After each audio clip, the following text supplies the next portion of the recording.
Assalamu alaikum wa rahmatullahi wa barakatuh. Certains jours passent sans laisser de traces. Ils s'effacent comme des pas sur le sable, balayés par le vent du quotidien. On se réveille, on avance, on dort.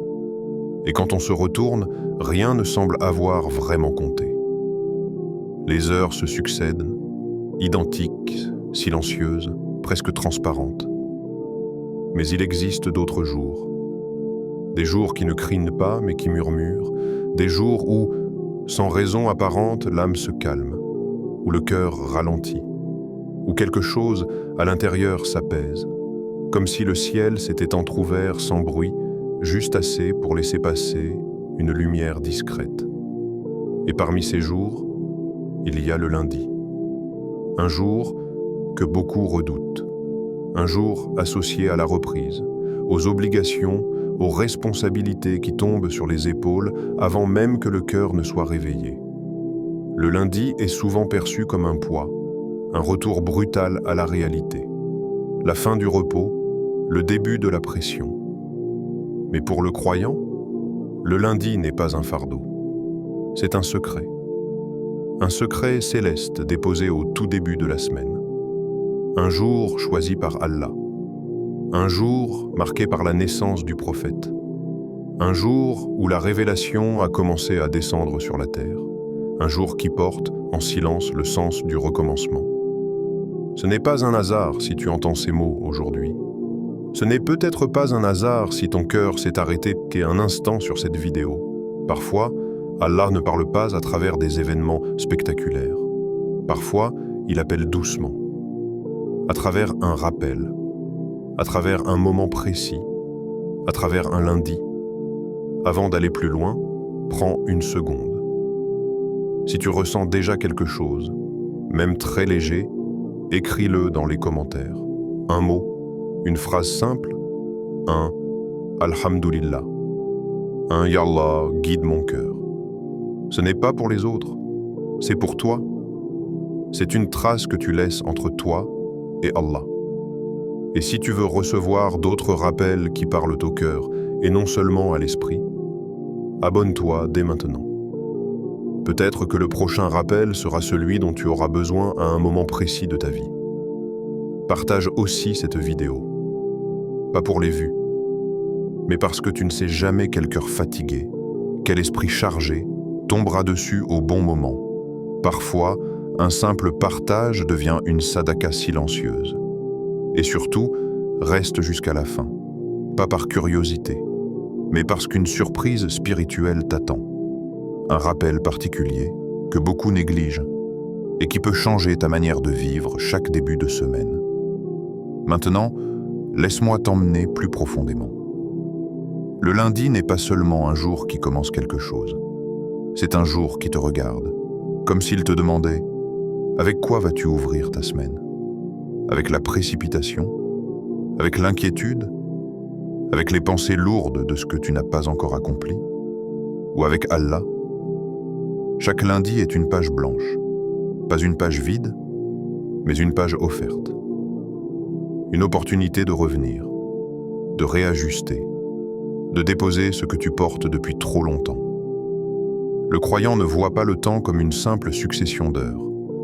Il voit des occasions, des portes, des moments choisis, et le lundi fait partie de ces moments. Il porte une mémoire spirituelle, une mémoire que le cœur reconnaît, même quand l'esprit l'ignore. C'est pour cela que certains lundis sont lourds, pas parce qu'ils sont mauvais, mais parce qu'ils demandent quelque chose de toi. Ils te rappellent que tu ne fais pas que traverser une semaine de plus. Tu traverses une vie, et chaque recommencement est un appel discret d'Allah. Écoute bien ce que tu ressens quand le lundi arrive. Ce soupir, cette fatigue avant même d'avoir commencé. Et pose-toi la question, sans te juger. Qu'est-ce que mon cœur essaie de me dire? Car parfois, ce n'est pas le corps qui est fatigué. C'est l'âme qui a besoin de se souvenir. Et c'est précisément là que commence ce voyage. Le sens spirituel du lundi. Le prophète est né un lundi, et c'est un lundi que la révélation a commencé à descendre. Ces deux événements ne sont pas de simples repères historiques. Ils sont des signes, des balises posées dans le temps pour ceux qui prennent le temps d'observer. La naissance du prophète n'est pas seulement la naissance d'un homme. C'est l'apparition d'une lumière dans un monde plongé dans l'obscurité. Et la révélation n'est pas seulement un message, c'est le moment où le ciel s'est reconnecté à la terre. Et tout cela, un lundi. Quand on demanda au prophète pourquoi il jeûnait ce jour-là, il ne donna pas une réponse compliquée. Il ne parla pas de calcul. Il ne parle pas de symboles abstraits. Il dit simplement « C'est le jour où je suis né et le jour où la révélation m'est parvenue ». Comme si cela suffisait. Comme si, pour celui qui comprend, ces mots contenaient déjà tout. Le lundi est donc un point d'origine. Un point de départ inscrit dans la mémoire spirituelle de l'humanité. Un jour où quelque chose commence. Un jour où Allah ouvre une porte sans forcer personne à entrer. Chaque semaine, le lundi revient. Toujours. Inlassablement. Comme un rappel doux, mais constant. Et chaque fois, Allah te redonne une page blanche. Pas une page vide.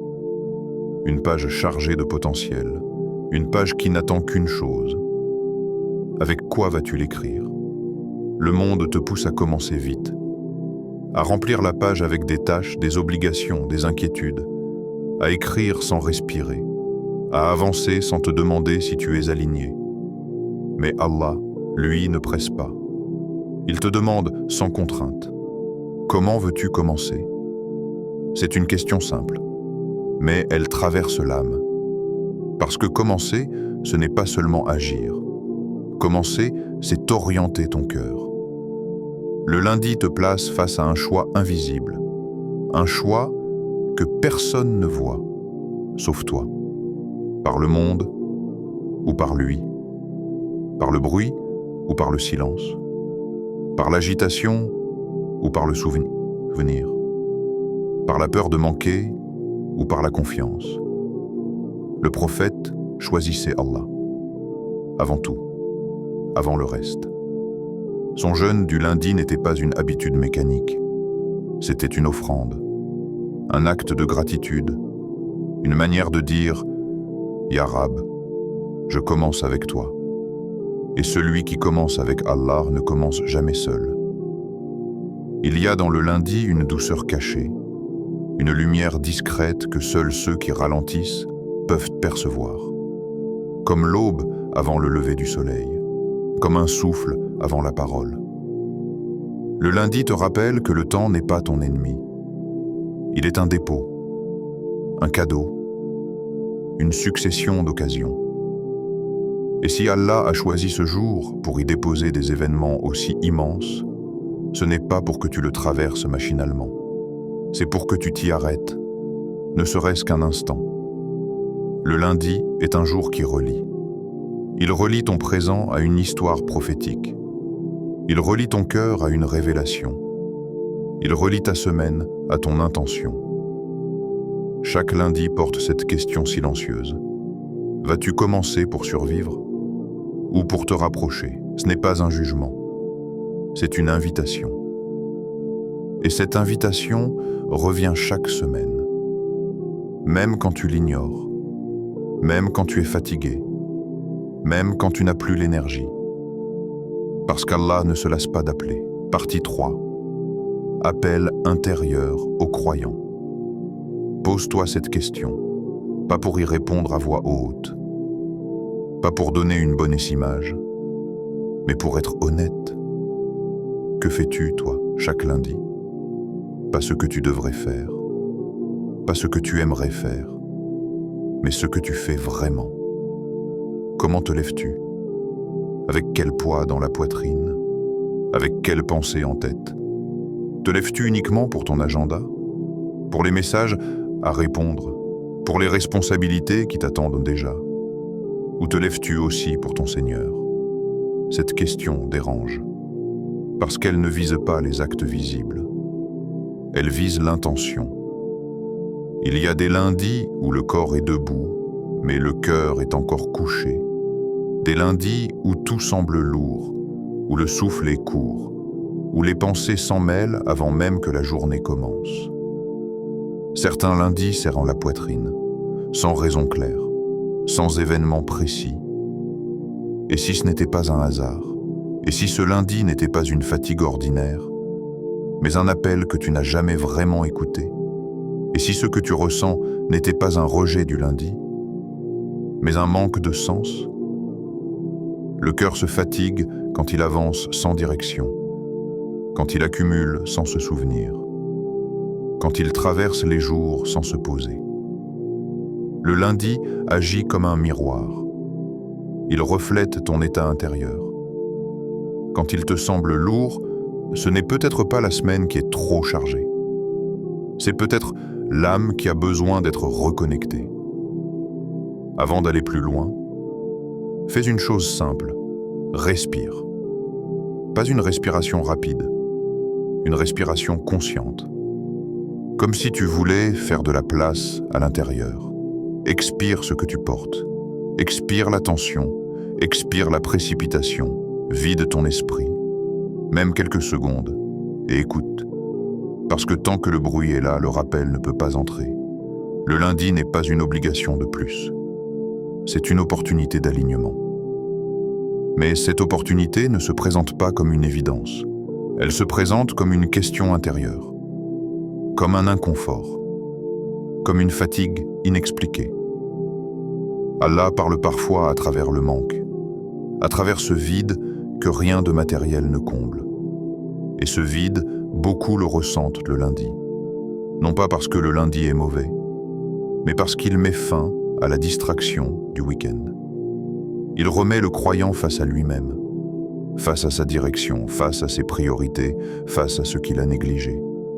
Le lundi te demande, sur quoi reposes-tu ton cœur? Sur ce que tu contrôles ou sur celui qui contrôle tout? Ce jour est une porte, mais une porte intérieure. Elle ne s'ouvre pas avec les mains, elle s'ouvre avec l'intention. Et beaucoup passent devant sans la voir, parce qu'ils regardent ailleurs, parce qu'ils sont pressés, parce qu'ils ont appris à ignorer ce que leur cœur murmure. Mais toi, si tu es encore là, si tu écoutes encore, c'est peut-être que quelque chose en toi veut s'ouvrir. Le lundi n'exige rien de toi. Il te propose. Il te propose de commencer autrement, de ralentir avant d'accélérer, de te souvenir avant de produire. Et ce rappel que tu entends maintenant n'est pas arrivé au hasard dans ta journée. Il est peut-être la première clé. Et ce que tu vas entendre ensuite demande encore plus de présence. Alors reste, pas par obligation, mais parce que ton cœur mérite qu'on l'écoute jusqu'au bout. Le lundi, comme retour à l'origine. Le lundi est un rappel silencieux. Il ne s'annonce pas avec fracas. Il ne cherche pas à attirer l'attention. Il arrive, simplement, comme un souffle discret au début de la semaine. Un rappel que beaucoup traversent sans le voir. Un écho ancien, pourtant profondément inscrit en toi. Un écho du moment où ton âme a témoigné. Oui, tu es notre Seigneur. Avant les mots, avant le temps, avant les responsabilités, les inquiétudes, les attentes. Il y a eu cet instant. Un instant où ton âme, encore pure, encore légère, a reconnu son Créateur. Un instant où il n'y avait ni doute, ni distraction, seulement la vérité, claire, évidente. Chaque lundi, Allah te rappelle cette promesse. Pas avec des paroles audibles, pas avec des signes spectaculaires, mais avec une sensation, un appel intérieur, un léger décalage que tu ressens parfois sans pouvoir l'expliquer. Ce malaise doux, cette fatigue étrange, ce sentiment que quelque chose doit être réaligné. Le lundi agit comme un miroir posé devant ton âme. Il te renvoie à ton origine. Il te rappelle que tu n'as pas été créé pour courir sans fin. ni pour t'épuiser dans l'oubli. Quand tu te réveilles ce jour-là, observe ton premier réflexe. Est-ce la précipitation? Est-ce l'écran? Est-ce le bruit du monde qui entre dans ton esprit avant même que ton cœur ne se soit réveillé? Le monde attend. Il sera toujours là, mais ton Seigneur t'appelle d'abord. Quand tu te réveilles un lundi, ne cours pas vers ton téléphone. Ce geste paraît anodin, mais il dit beaucoup. Il dit à quoi tu donnes la première place. Il dit ce qui nourrit ton cœur dès les premières secondes. Il dit ce qui oriente ta semaine avant même qu'elle ne commence. Cours vers ton Seigneur, même si ce n'est que quelques instants, même si ton esprit est encore embrumé, même si tu ne sais pas quoi dire. Assieds-toi, respire, et parle-lui comme tu es. Dis simplement « Ya Allah ». Tu m'as offert une nouvelle semaine. Fais qu'elle commence avec ton nom. Ce ne sont pas de grands mots. Ce n'est pas une invocation compliquée, mais c'est un acte d'alignement. C'est comme remettre ton cœur à sa place naturelle, comme reconnecter un fil qui s'était légèrement détaché. Commencer avec Allah, ce n'est pas ajouter une charge à ta journée, c'est lui donner un sens. Le lundi te rappelle que tu viens de lui et que, consciemment ou non, tu retournes vers lui à chaque instant. Il te rappelle que tu n'es pas seulement un corps qui avance dans le temps, tu es une âme en chemin, et ce chemin commence toujours par le souvenir. Le lundi est un retour à l'origine, pas un retour en arrière, un retour à l'essentiel. Il te demande, sans pression, te souviens-tu de pourquoi tu avances? Ce jour n'attend pas de toi une perfection. Il attend une présence du cœur, même fragile, même hésitante, parce que Allah ne regarde pas la quantité. Il regarde la direction, et chaque lundi, il te redonne la possibilité de la rectifier. Le DHICAR du lundi, clé centrale. Il existe un dhikr transmis par les pieux prédécesseurs. Un dhikr qui n'impressionne pas par sa longueur, qui ne demande ni voix élevée ni mise en scène. Simple, mais immense. La ilaha illa Allah al-Malik al-Haq al-Mubin, quelques mots seulement. Mais des mots qui portent un poids spirituel immense. Quand tu dis la ilaha illa Allah, tu ne fais pas qu'affirmer une croyance. Tu déclares une libération. Tu dis à ton cœur, rien d'autre ne mérite d'être adoré, craint, recherché comme lui. Tu casses, doucement, les chaînes invisibles, celles de l'angoisse, celles du contrôle excessif, celles de l'attachement à ce qui disparaît. Puis tu dis Al-Malik, le roi, celui qui possède, celui qui gouverne, celui à qui tout revient. Quand tu prononces ce nom, tu rappelles à ton cœur qu'il n'est pas seul à porter le poids du monde, que tout ne repose pas sur tes épaules, que la souveraineté appartient à Allah. Puis tu dis Al-Haq, le vrai, celui dont l'existence ne fluctue pas, celui qui ne déçoit pas, celui qui ne disparaît pas. Dans un monde rempli d'illusions, ce nom est un ancrage. Il remet de l'ordre dans ce qui est confus. Il stabilise ce qui tremble en toi. Puis tu dis Al-Mubin, le manifeste, le clair, celui qui éclaire. Ce nom apaise. Il rappelle que même quand tu ne comprends pas, Allah voit clair. Même quand tout te semble fermé, lui connaît les issues. Chaque mot agit, pas comme une formule magique, mais comme une vérité qui se déploie dans le cœur. Chaque répétition ferme une porte du mal et ouvre une porte de lumière. Pas toujours de manière visible, pas toujours immédiate, mais réelle. Le prophète a rapporté que celui qui récite ce dhikr abondamment est protégé jusqu'au soir. Cette protection n'est pas toujours spectaculaire. Ce n'est pas l'absence d'épreuves. C'est la présence d'une stabilité intérieure. Ce n'est pas de la magie. C'est une loi spirituelle. Quand la lumière entre, l'obscurité se retire. Le dhikr ne chasse pas seulement le mal extérieur, il dissout l'obscurité intérieure. Les pensées lourdes, les peurs répétitives, les doutes qui tournent en boucle. Le lundi, ce dhikr devient une clé, parce que tu l'utilises au commencement. Et ce que tu poses au début marque ce qui suit. Quand tu commences ta semaine avec ce rappel, tu plantes une graine de lumière. Même si tu ne la vois pas encore pousser, le dhikr agit comme une respiration de l'âme. Il nettoie, il rééquilibre, il recentre. Tu n'as pas besoin de ressentir quelque chose de fort. Tu n'as pas besoin d'émotions intenses. Parfois, le plus grand effet est le plus discret. Un apaisement subtil, une réaction différente face à une difficulté, une patience inattendue. Et tu ne sais pas toujours d'où cela vient. Mais ton cœur, lui, sait parce qu'il se souvient. Et chaque lundi où tu prononces ces mots, tu renforces ce souvenir. Comment le pratiquer? Le lundi, après le Fajr. Ce moment n'est pas choisi au hasard. C'est l'instant où le monde n'a pas encore repris ses droits. Les rues sont silencieuses. Les écrans sont encore éteints. Les voix humaines se sont tues. Il reste quelque chose de rare. Une pureté. Un calme qui n'existe presque plus dans la journée. Le ciel n'est ni complètement sombre, ni totalement clair. C'est un entre-deux, un passage. Et c'est précisément dans cet entre-deux que le cœur devient réceptif.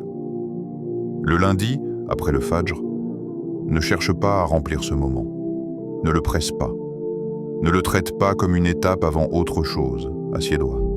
Pas forcément longtemps, pas forcément parfaitement, juste sincèrement. Pose ton corps, laisse tes épaules retomber, comme si tu déposais un fardeau que tu portes depuis trop longtemps. Ferme les yeux, pas pour fuir le monde, mais pour lui tourner le dos quelques instants. Au début, les pensées arrivent. Elles arrivent toujours. Des souvenirs, des obligations, des inquiétudes pour la semaine. Ne les combats pas. Observe-les passer, puis commence doucement. La ilaha illallah, ne précipite pas les mots. Laisse-les sortir comme une respiration. Ce n'est pas ta langue qui travaille, c'est ton cœur qui se réveille. Al-Malik. Ressens ce nom. Il parle de souveraineté. Il parle de maîtrise. Pendant que tu le prononces, rappelle-toi, tout ce qui t'attend cette semaine n'échappe pas à Allah. Ni les réunions, ni les problèmes, ni les peurs que tu n'oses pas nommer. Al-Haq. Ce nom stabilise. Il ancre. Quand tu le dis, tu rappelles à ton âme que la vérité ne fluctue pas. Que même si tes émotions varient, Allah reste. Al-Mubin, c'est la clarté.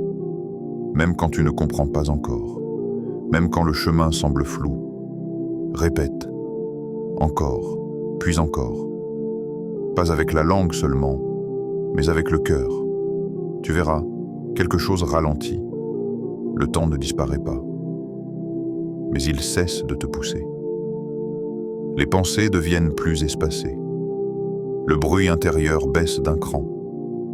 Et dans cet espace, il ne reste plus que toi. Et Allah. Ce moment n'est pas spectaculaire. Il est intime. Il n'a pas besoin d'être partagé. Il n'a pas besoin d'être compris par quelqu'un d'autre. C'est un tête-à-tête. Parfois, tu ne ressens rien. Et pourtant, quelque chose se fait. Le dhikr n'est pas un échange émotionnel. C'est un réalignement. Comme remettre une boussole dans le bon sens. Même si tu ne regardes pas encore la direction, le lundi, après le Fajr, tu offres à ton cœur un point d'ancrage. Et tout ce qui viendra ensuite s'organisera autour de ce centre. Histoire vraie, Yassine. Il y a des histoires que personne ne voit. Elles ne font pas de bruit. Elles ne sont pas racontées sur les réseaux. Elles ne cherchent pas à impressionner. Des histoires silencieuses. Des histoires entre un cœur et son Seigneur. Yassine en faisait partie. De l'extérieur, rien de particulier. Un jeune homme comme tant d'autres, des rêves simples, une vie stable, du moins en apparence. Puis tout s'est effondré. Le travail d'abord, un licenciement, puis les refus, les messages sans réponse, les promesses vagues. Il remet de l'ordre dans ce qui est. Chaque matin, il se levait avec un poids, pas seulement financier, un poids intérieur, l'impression d'être inutile, de ne plus avancer, de prier sans voir de réponse. Son espoir s'effritait, pas brusquement, lentement, comme une lumière qui baisse sans qu'on s'en rende compte. Un matin, presque par hasard, il entra dans une petite mosquée de quartier. Pas une grande mosquée, pas un lieu impressionnant. Un imam âgé était assis là. Regard doux, paroles simples, Yassine parla peu. Il n'avait plus vraiment l'énergie de se plaindre. L'imam l'écouta, puis dit calmement « Commence chaque lundi par le dhikr, non pour demander, mais pour remercier. » Yassine fut surpris. Remercier ? Pourquoi ? Il n'avait plus de travail, plus de stabilité, plus de certitude. Mais ces mots restèrent. Le lundi suivant, il se leva avant l'aube, sans conviction, sans attente. Il s'assit, le cœur lourd, et il répéta une fois, puis 10, puis encore. La ilaha illallah, al-Malik, al-Haq, al-Mubin. Au début, ce n'était que des mots. Mais quelque chose se détendit. Il continua. Chaque lundi, à l'aube, sans demander. Il ne demanda pas de travail, il ne demanda pas de solution. Il disait simplement « merci » pour la vie, pour la respiration, pour le fait d'être encore là. Et quelque chose changea. Pas d'abord autour de lui, mais en lui. Il se mit à respirer différemment, à accepter les journées sans réponse, à ne plus mesurer sa valeur à ses résultats. La paix revint. Pas une euphorie, une stabilité. Puis un jour, un appel, un entretien, puis un autre. Mais ce n'était plus la même attente. Il n'était plus suspendu au résultat. Son cœur n'était plus accroché. Quand le travail arriva, il remercia, mais le vrai miracle, c'était son cœur. Parce qu'il avait appris quelque chose. Ce n'était pas le dhikr qui avait changé sa situation. C'était Allah qui avait changé son regard. Et chaque lundi, Yassine continua. Même après. Même quand tout allait mieux, parce qu'il avait compris une chose essentielle. Ce rendez-vous du lundi était devenu son point d'équilibre. Et cette histoire ressemble peut-être à plus de vie qu'on ne le pense.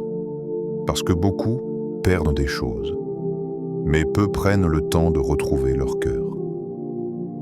La baraka expliquait. La baraka n'est pas toujours visible. Et c'est peut-être pour cela que beaucoup passent à côté. Quand on parle de baraka, beaucoup imaginent immédiatement plus d'argent, plus de facilité, moins de problèmes, une vie sans heurts. Mais la baraka ne fonctionne pas ainsi. Elle n'est pas toujours mesurable, elle ne se compte pas.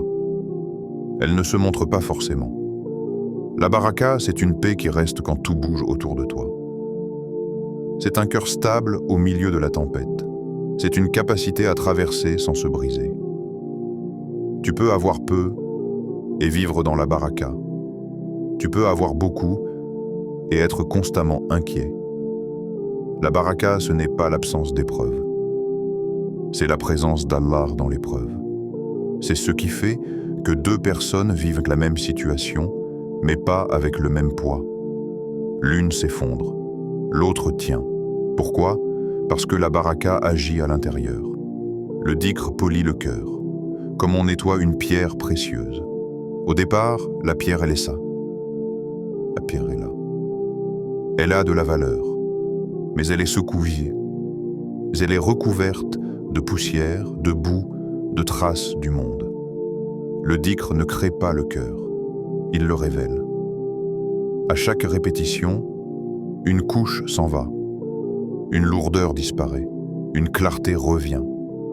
Et cela ne se fait pas en un jour, ni en un seul rappel, mais chaque lundi est une nouvelle occasion de recommencer. Pas parce que tu as échoué la semaine précédente, mais parce qu'Allah aime les retours. La baraka aime les commencements sincères. Elle se dépose là où il y a de l'intention. Quand tu fais du lundi un point de rappel, tu invites la baraka à s'installer.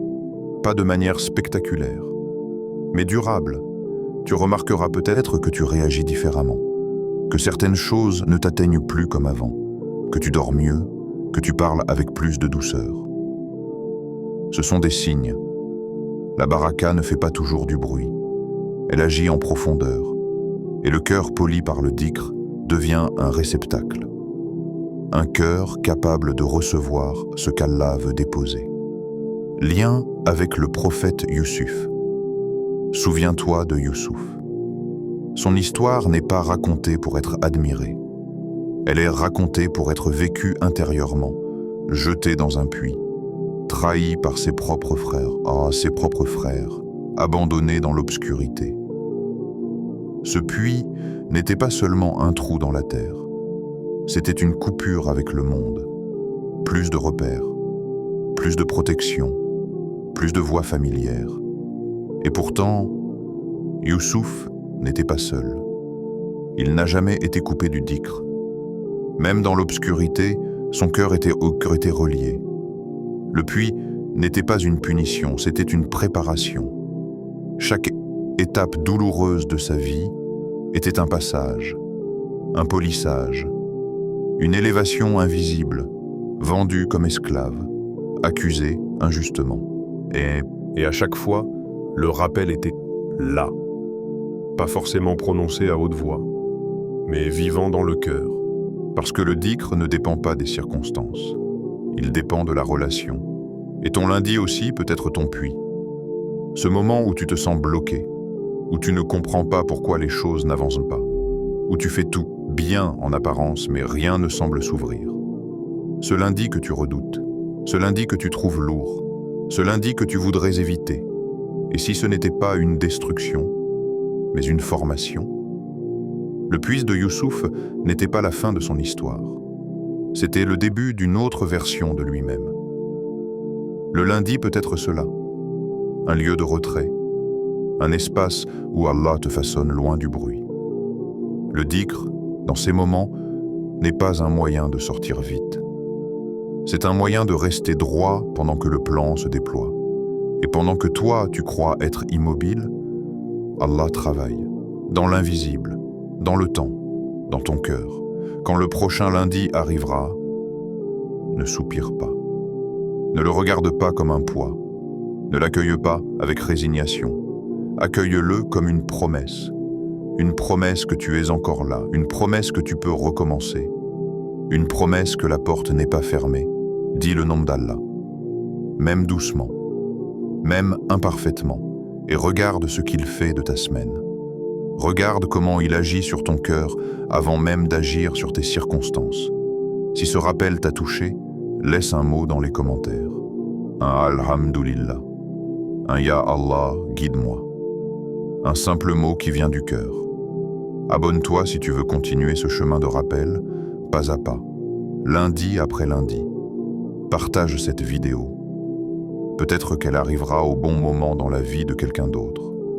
Et rappelle-toi toujours, tout ce qui commence avec Allah ne peut qu'être illuminé. Moon and Prayer Hands.